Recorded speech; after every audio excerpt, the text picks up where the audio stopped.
Hello students, welcome back to accountancy classes. आज लेके आया हूँ आपके लिए इंपॉर्टेंट टॉपिक क्लास 11 का। हम लोग अकाउंटिंग प्रिंसिपल्स कर रहे थे, उसी में 2-4 प्रिंसिपल आपके लिए बच गया था, वो आज डिस्कस करेंगे। उसके बाद ये चैप्टर हमारा फिनिश होता है। तो लास्ट वीडियोस में मैंने जो बताया था उसका नेक्स्ट प्रिंसिपल से आज शुरू करते हैं। तो चलिए शुरू करते हैं। फॉर नेक्स्ट है हमारा मैचिंग कॉन्सेप्ट प्रिंसिपल। अच्छा, इस शुरू करने से पहले एक चीज़ बता दूं, जो पहली बार ये वीडियो को देख रहे हैं उनको मैं बोलूँगा कि नेक्स्ट वीडियो, इसका प्रीवियस वीडियो आप ज़रूर देख लीजिए, वो मैं डिस्क्रिप्शन में डाल दूंगा। और अकाउंटिंग टर्म्स के बारे में भी आप जान लीजिएगा, इसका भी डिस्क्रिप्शन में मैं लिंक को डाल दूंगा। ठीक है, तो चलिए नेक्स्ट है मैचिंग कंसेप्ट।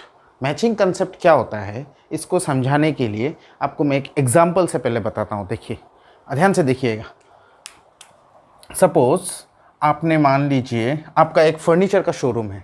ठीक है, तो फर्नीचर का शोरूम में आप कुछ गुड्स परचेज़ करेंगे और कुछ सेल करेंगे। सपोज़ आपने परचेज़ किया 10 chairs at the rate of 1000 each. तो 10 चेयर अगर आपने 1000 करके परचेज़ किया तो आपका टोटल बनता है 10,000 यानी 10,000। This is what, this is the cost of 10 chairs. 10 chairs का कॉस्ट आपने 10,000 दिया। अब इसमें देखिए, मान लीजिए ये हुआ आपका सपोज 1 जून को। ठीक है, 1 जून को आपने परचेज़ किया 10,000 रुपीज़ का चेयर। अब मान लीजिए कुछ दिनों बाद, सपोज 30 जून को आपने सेल कर दिया 5 chairs at the rate of 1200 each. ठीक है, तो 1200 रुपये करके 5 चेयर आपने बेचा तो आप कमाए 6000 रुपीज़। 10 चेयर्स खरीदे थे 1000 करके, 10,000 रुपीज़ हुआ। उसके बाद 30 जून को 5 चेयर्स आपने 1200 करके सेल कर दिया, तो आपका इनकम हुआ ही।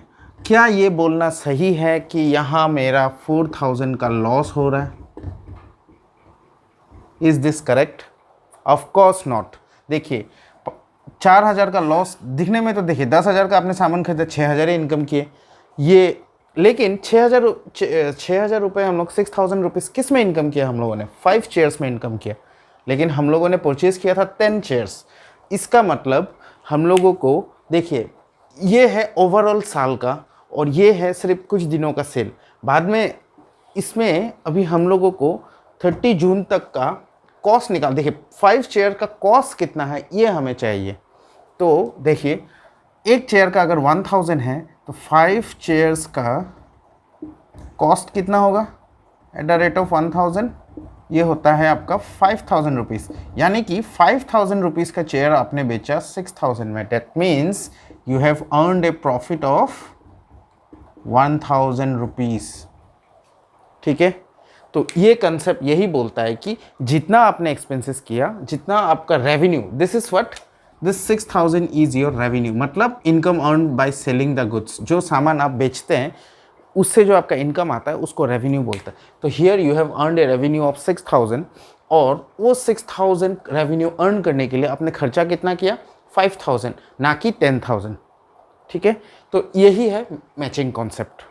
मतलब जितना एक्सपेंसेस हो रहा है उतना ही, मतलब जितना आपका सेल हो रहा है, जितना क्वांटिटी सामान आपका सेल हो रहा है उतना का कॉस्ट कितना है। आपको टोटल कॉस्ट को नहीं निकालना है, जितना सामान सेल हुआ, जैसे 5 चेयर सेल हुआ या 5 चेयर का कॉस्ट को फाइंड आउट कीजिए। ये कंसेप्ट यही बोलता है। अगर हम लोग 10 चेयर्स का हिसाब लगाते हैं तो 4000 लॉस दिखाता, विच इज़ टोटली रॉन्ग। ठीक है, आई थिंक आप समझ गए होंगे मैचिंग कॉन्सेप्ट क्या है।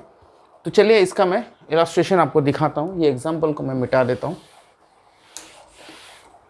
देखिए, this principle states that expenses incurred during a period be recorded in the same period in which the related revenues are earned. मतलब जब रेवेन्यू आ रहा है, जितना रेवेन्यू आपने कमाया है सामान बेच के, वही टाइम का एक्सपेंसेस को आप जोड़िए। वही जैसे कि मैंने बताया, 10 चेयर्स का एक्सपेंसेस को आप मत जोड़िए। आप 5 चेयर सेल किए हैं एक टाइम तक, 10 जून तक आपने 5 चेयर सेल किया, तो 10 जून तक का प्रॉफिट आपका 1000 है, ना कि 4000 लॉस है। ठीक है, क्लियर?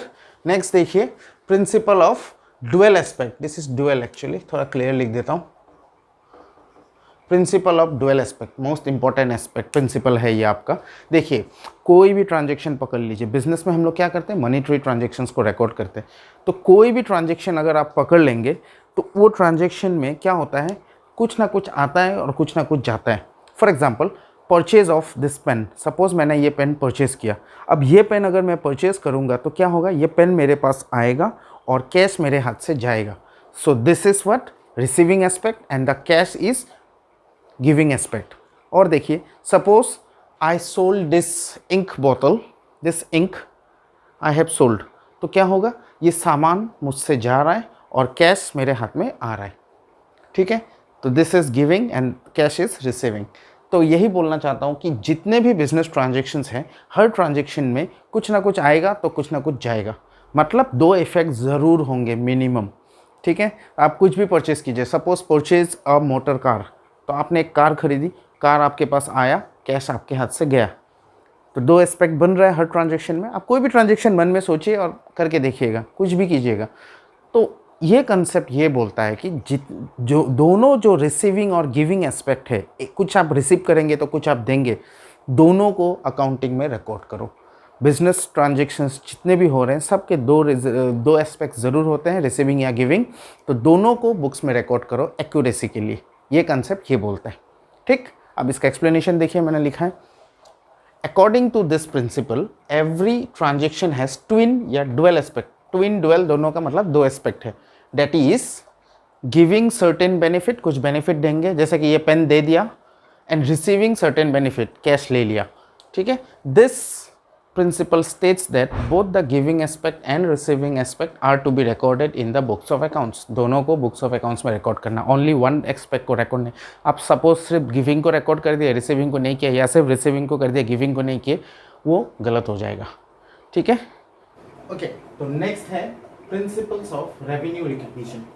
रेवेन्यू रिकग्निशन मतलब, रेवेन्यू मतलब जो सेल करके जो हमने इनकम किया उसको कब रिकॉग्नाइज करना है, यानी कि कब बुक्स ऑफ अकाउंट्स में मेंटेन करना है, ये प्रिंसिपल इसके बारे में है। तो रेवेन्यू को आपको कब रिकॉग्नाइज करना है, जब आपका ट्रांजैक्शन हुआ, जिस दिन आपका ट्रांजैक्शन हुआ उसी दिन आपको रेवेन्यू को रिकॉग्नाइज करना है, यानी कि बुक्स ऑफ अकाउंट्स में आपको उसी दिन एंट्री करना है जिस दिन ट्रांजैक्शन हुआ। आप ये चीज़ को इग्नोर करेंगे कि आपको कैश उस दिन मिला या एडवांस में मिला। चलिए इसको अच्छे से एग्जाम्पल से समझाता हूँ, ध्यान से देखिएगा। सपोज आपने गुड्स सोल्ड किया, आपने अपना गुड्स सोल्ड किया, मान लीजिए 1 अप्रैल को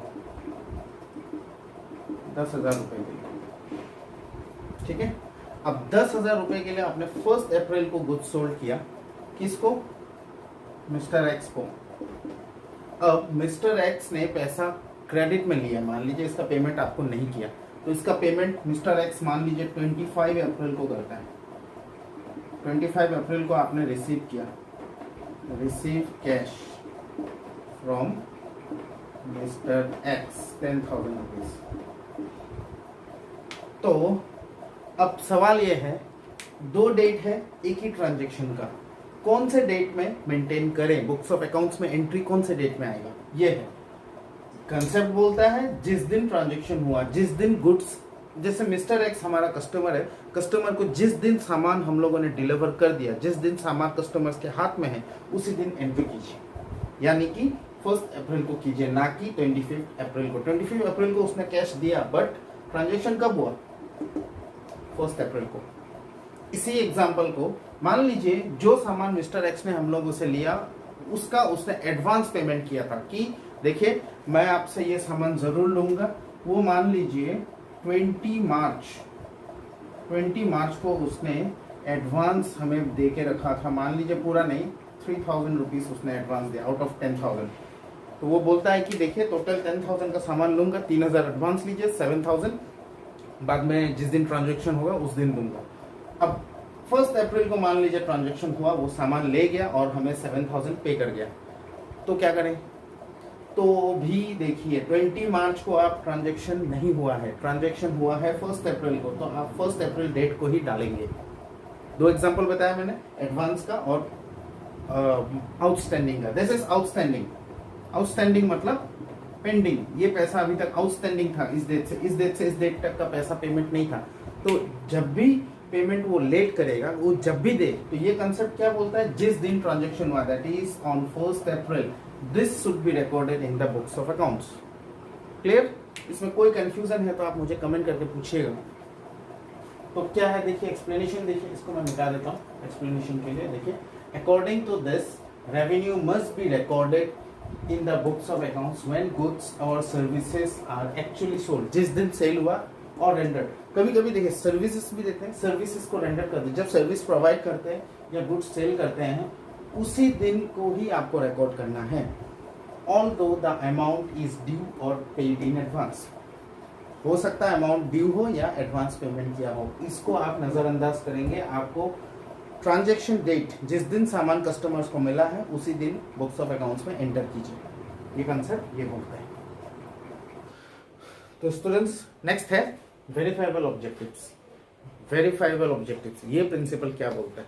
ये प्रिंसिपल बोलता है कि जो भी अकाउंटिंग ट्रांजैक्शंस आप अपने बुक्स में मेंटेन करते हैं, जैसे कि ट्रांजैक्शंस जैसे हो गया परचेज, तो परचेज हुआ तो आप क्या करेंगे, परचेज में रिकॉर्ड करेंगे। कैश जा रहा है, कैश में, कैश बुक में रिकॉर्ड करेंगे। सेल कर रहे हैं तो फिर सेल बुक में रिकॉर्ड होगा, और कैश आ रहा है कैश बुक में रिकॉर्ड होगा। इस तरह से जितने भी बिजनेस ट्रांजेक्शन्स हैं सबको आप पर्टिकुलर जगह में रिकॉर्ड करते हैं। ठीक है, तो ये रिकॉर्डिंग जो है इसका कोई डॉक्यूमेंट्री एविडेंस आपके पास होना चाहिए। फॉर एग्जांपल, आपने मान लीजिए परचेज किया बुक, आपका जैसे बुक स्टोर है तो आपने बुक्स परचेज किया, तो बुक्स जब परचेज किया कितने रुपए का किया उसका एक आपके पास बिल होना ज़रूरी है। कैश मेमो कह लीजिए, बिल कह लीजिए, ये आपके पास एज ए प्रूफ रहना ज़रूरी है। और जिस ट्रांजेक्शन्स का प्रूफ है उसी को आप बुक्स ऑफ अकाउंट्स में मेंटेन कीजिए। ये बोलता है वेरीफाइबल ऑब्जेक्टिव प्रिंसिपल। ऐसा क्यों? ऐसा इसलिए क्योंकि आपका जो भी ट्रांजेक्शन्स रिकॉर्ड हुआ है उसमें कोई मिस इंटरप्रिटेशन, कोई उसमें कुछ भी ना कर पाए, वो फ्री फ्रॉम एरर हो, उसमें रिलायबिलिटी हो, भरोसा कर सकें हम लोग। ये सब के लिए किसको, यूजर्स को हम लोग सही इंफॉर्मेशन प्रोवाइड कर सकें, उसके लिए ये प्रिंसिपल है। तो देखिए क्या बोलता है ये principle. This principle states that the transactions which are recorded in the books of account should always be supported by a true documentary evidence। Documentary evidence होना चाहिए। कैसे? जैसे कि इनवॉइस हो गया, कैश मेमोस हो गया या बिल हो गया, ये होना चाहिए। दिस इन टर्न कन्फर्म्स, मतलब ये सब करने से हमें ये कंफर्मेशन मिलता है किस चीज़ का, रिलायबिलिटी का, भरोसा करने का, error free accounting data to its users. Accounting data जो है यानी कि अकाउंटिंग इंफॉर्मेशन जो है यूजर्स तक जो भी इंफॉर्मेशन पहुंचेगा वो एरर फ्री हो, कोई मिस्टेक नहीं हो, उसमें कोई मिस इंटरप्रिटेशन नहीं हो, भरोसा किया जा सके, ऐसा डेटा हम लोगों को पहुंचाने के लिए सबका डॉक्यूमेंट्री एविडेंस होना जरूरी है अकॉर्डिंग टू वेरीफाइबल ऑब्जेक्टिव्स। सो ये सारे जो है अकाउंटिंग प्रिंसिपल्स थे, हम लोगों ने डिस्कस किया। आई थिंक आप इसको समझे होंगे। अगर इसमें कोई प्रॉब्लम है तो बिल्कुल पूछिएगा। आपको कमेंट करने के लिए कोई प्रॉब्लम नहीं है, आप जब भी कमेंट कीजिए। अगर आप ये टॉपिक समझ रहे हैं तो इससे रिलेटेड इसका जो नेक्स्ट वीडियो, लास्ट वीडियो मैंने बनाया था वो भी ज़रूर देखिए अकाउंटिंग प्रिंसिपल्स का, और अकाउंटिंग टर्म्स का भी देखिए, क्योंकि नेक्स्ट जो टॉपिक मैं आपको बताऊंगा वो है अकाउंटिंग इक्वेशन। न्यूमेरिकल शुरू होगा कल से। तो अकाउंटिंग इक्वेशन को जानने के लिए आपको ये प्रिंसिपल्स को जानना बहुत ज़रूरी है, और ये प्रिंसिपल के साथ साथ अकाउंटिंग टर्म्स जानना भी ज़रूरी है, जैसे कि एसेट्स क्या होता है, लायबिलिटीज़ क्या होता है, कैपिटल क्या होता है, और भी बहुत सारे टर्म्स हैं, उनके बारे में आपको नॉलेज होना ज़रूरी है। तो आप मेरा लास्ट वीडियो ज़रूर देखिएगा, और मैं डिस्क्रिप्शन में इसका लिंक डाल दूंगा। वीडियो पसंद आया तो thumbs up. Alright, thank you so much.